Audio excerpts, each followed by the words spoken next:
So I think we're on chapter 11 here. Major and I returned from the farm after having the day off and having a snooze out in the sand dunes and whatnot.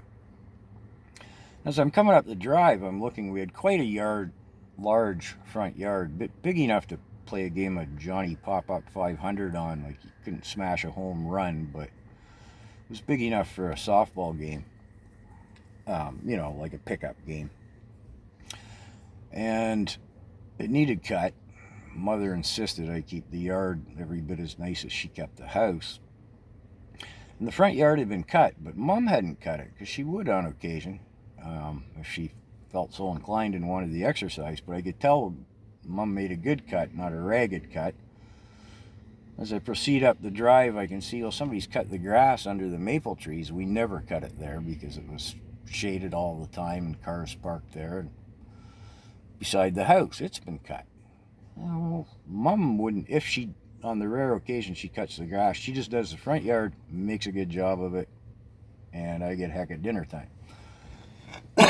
So, I'm coming up into the parking area of the drive, and I mean, you could park 10 cars in our driveway. It was monstrous. And it was due to be the potholes in the lane and in the parking area. I needed to, with the tractor and the blade, grade it all. Dad had been up my hindsight about that one.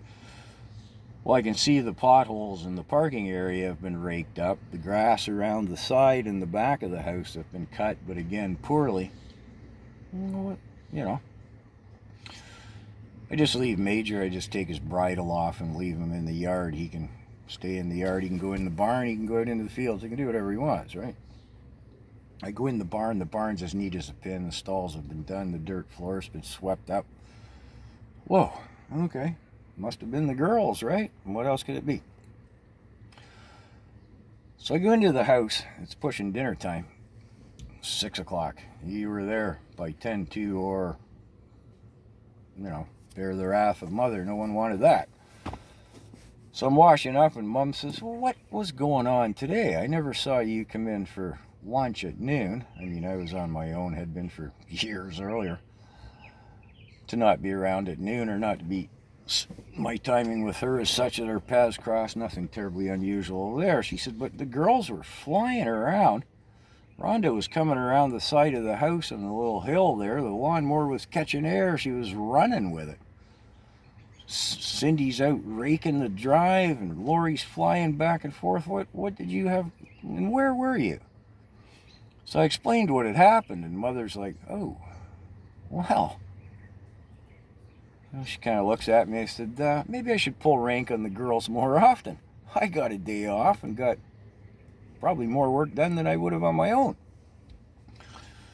Mother says, do you think that's a wise idea? You're barely a match for any one of them. You want all three of them mad at you at the same time? Well, a good point there, Ma, but it did work out well today for me. She's like, yeah.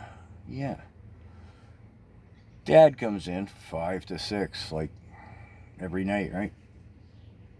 Sit down at the table, he says, you made a hell of a mess of that front yard, and I don't know why you didn't finish grading down the drive. Mother hides her little snicker behind her teacup, and Dad kind of looks quizzically at me. I'm like, well, I still got the back fences to do. So I'm going to leave this vid here and pick up where Cindy shows up in the evening.